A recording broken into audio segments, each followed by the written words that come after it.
آج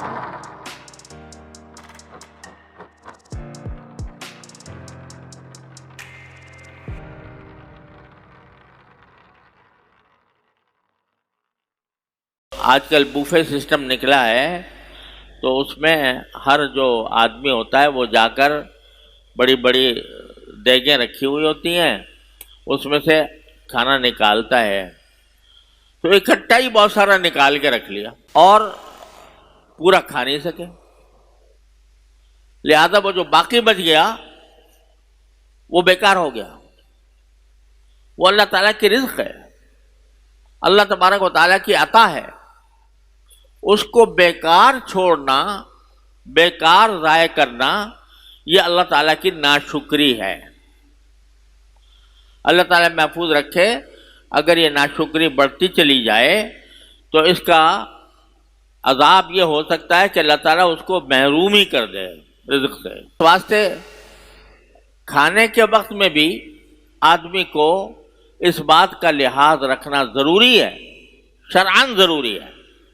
کہ اتنا نکالے جتنا وہ کھا سکتا ہو، اور باقی اگر فرض کرو کچھ بچ جائے تو وہ اس کو اس طرح بچائے کہ وہ بیکار ضائع نہ ہو، اس کو پھینکنا نہ پڑے، وہ کسی اور کے کام آ جائے، اگر انسان کے نہیں تو کسی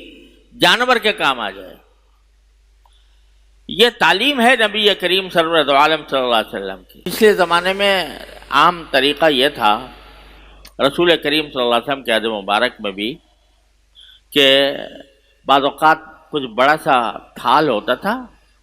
اس کے اندر سالن ہے یا روٹی ہے، جو کچھ بھی ہے، سب مل کے بیٹھ جاتے تھے اور سب اسی میں سے کھاتے تھے۔ خود ہمارے ہاں بھی ایک عرصہ دراز تک یہ سلسلہ جاری رہا، اور اب بھی بہت سی جگہوں پر ہے۔ تو وہاں اکٹھے لوگ بیٹھے ہوئے ہیں، تو نبی کریم سرور دو عالم صلی اللہ علیہ وسلم یہ تعلیم دی کہ کل مما یلیک، کھانا وہاں سے کھاؤ جہاں تمہارے بالکل سامنے ہے، یہ نہیں کہ وہاں سے دوسری طرف سے کھانا شروع کر دیا، تاکہ ہر ایک آدمی اپنے حصے کا کھانا کھائے اور باقی میں نہ بچے۔ تو رسول کریم صلی اللہ علیہ وسلم نے یہ حکم دیا تھا کہ کل مما یلیک، اپنے سامنے جو کھانا ہے وہ کھاؤ، اور باقی جو ہے دوسرے لوگوں کے لیے چھوڑ دو کہ وہ اپنے سامنے کے لیے اپنے سامنے سے کھائیں۔ مقصود کیا تھا؟ مقصود یہ تھا کہ کھانا ضائع نہ ہو، ایک تو یہ کہ سب کو برابر ملے، اور دوسرا یہ کہ کھانا ضائع نہ ہو۔ آدمی کو یہ بھی سوچنا چاہیے کہ اگر دسترخوان پر 5 آدمی بیٹھے ہیں اور بیچ میں کسی برتن کے اندر کھانا رکھا ہوا ہے اور ایک آدمی اپنا اپنا نکال رہا ہے، تو جب اپنے لیے نکالے تو یہ خیال بھی کرے کہ بھئی 4 آدمی اور ہیں، یہ نہیں کہ سارا انڈیل لیا اپنے برتن کے اندر اور دوسروں کو محروم کر دیا۔ تو آدمی کو یہ خیال رکھنا بھی ضروری ہے کہ اگر مشترک طور پر کھا رہے ہیں تو بھئی سب حصے دار ہیں، سب حقدار ہیں، لہذا اتنا ہی نکالے جتنا وہ خود دوسروں کے لیے بھی کافی ہو جائے، اور پھر جتنا کھائے تو اپنے سامنے سے کھائے، اور جو بچ جائے تو اس بچے ہوئے کو ایسا نہ چھوڑے کہ وہ بالکل بیکار ہو کر چلا جائے۔ آج اگر ہم اپنے معاشرے میں دیکھیں،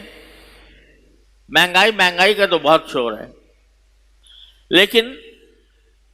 اور ہے واقعات مہنگائی، اللہ تعالی ہم سے یہ دور فرما دے، لیکن اس مہنگائی کے دور میں بھی جا کر دیکھو، شادی کی تقریبات میں، ہوٹلوں میں جو کھانا بچتا ہے